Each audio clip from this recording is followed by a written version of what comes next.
In Tristan Storytime's very first year, we read some classic fairy tales that you know and love, including this one. This one features a little girl whose curiosity got the best of her when she wandered through the forest, and a family of 3 bears who live in the cottage inside that forest.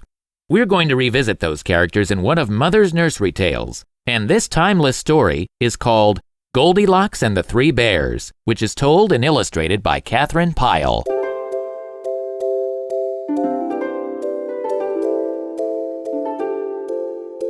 There was once a little girl whose hair was so bright and yellow that it glittered in the sun like spun gold. For this reason, she was called Goldilocks. One day, Goldilocks went out into the meadows to gather flowers. She wandered on, and after a while, she came to a forest where she had never been before. She went on into the forest, and it was very cool and shady. Presently, she came to a little house standing all alone in the forest, and as she was tired and thirsty, she knocked at the door. She hoped the good people inside would give her a drink and let her rest a little while. Now, though Goldilocks did not know it, this house belonged to 3 bears. There was a great big father bear, and a middling-sized mother bear, and a dear little baby bear, no bigger than Goldilocks herself. But the 3 bears had gone out to take a walk in the forest while their supper was cooling. So when Goldilocks knocked at the door, no one answered her. She waited a while, and then she knocked again. And as still nobody answered her, she pushed the door open and stepped inside. There, in a row, stood 3 chairs. One was a great big chair, and it belonged to the father bear. And one was a middling-sized chair, and it belonged to the mother bear. And one was a dear little chair, and it belonged to the baby bear. And on the table stood 3 bowls of smoking hot porridge. And so, thought Goldilocks, the people must be coming back soon to eat it. She thought she would sit down and rest until they came. So first she sat down in the great big chair, but the cushion was too soft. It seemed as though it would swallow her up. Then she sat down in the middle-sized chair, and the cushion was too hard, and it was not comfortable.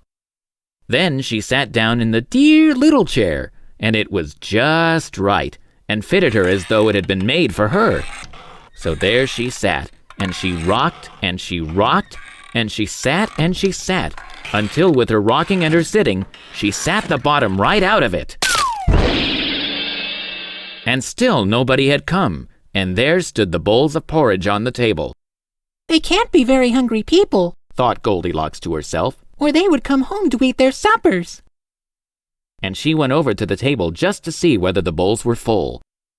The first bowl was a great big bowl with a great big wooden spoon in it, and that was the father bear's bowl. The second bowl was a middle-sized bowl with a middle-sized wooden spoon in it, and that was the mother bear's bowl.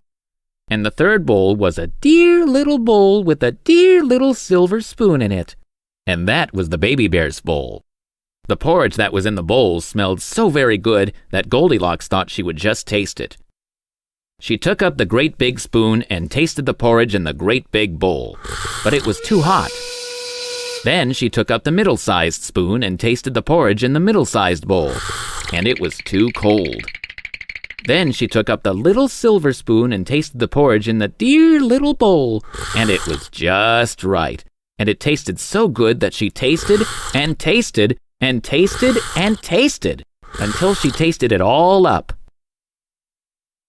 After that, she felt very sleepy, so she went upstairs and looked about her, and there were 3 beds all in a row. The first bed was the great big bed that belonged to the father bear, and the second bed was a middling-sized bed that belonged to the mother bear, and the third bed was a dear little bed that belonged to the dear little baby bear. Goldilocks lay down on the great big bed to try it, but the pillow was too high, and she wasn't comfortable at all. Then she lay down on the middle-sized bed, and the pillow was too low, and that wasn't comfortable either. Then she lay down on the little baby bear's bed, and it was exactly right, and so very comfortable that she lay there until she went fast asleep. Now, while Goldilocks was still asleep in the little bed, the 3 bears came home again, and as soon as they stepped inside the door and looked about them, They knew that somebody had been there. "Somebody's been sitting in my chair," growled the father bear in his great big voice, "and left the cushion crooked." And somebody's been sitting in my chair, said the mother bear, and left it standing crooked. And somebody's been sitting in my chair, squeaked the baby bear in his shrill little voice. And they sat and sat till they've sat the bottom out. And he felt very sad about it.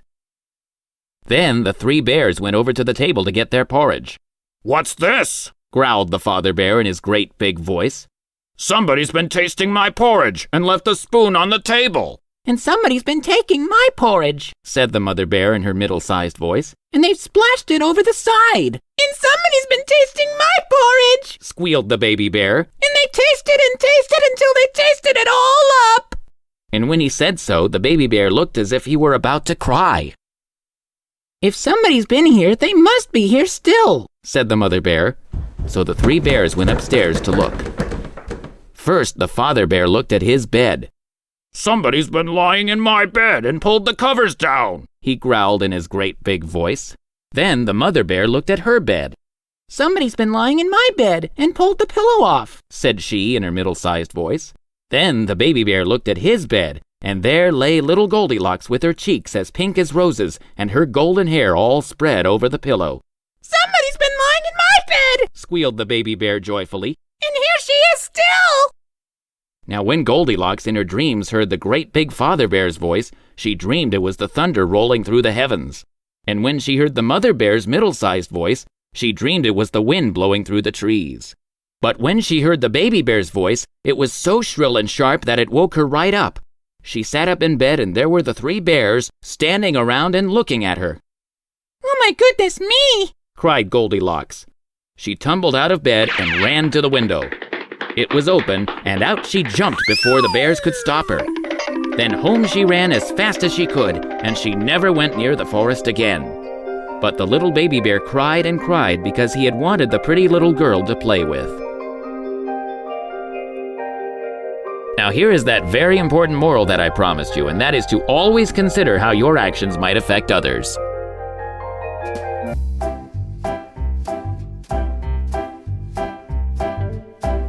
If you enjoy great stories like this one, please click the like button and follow Tristan's Storytime on social media.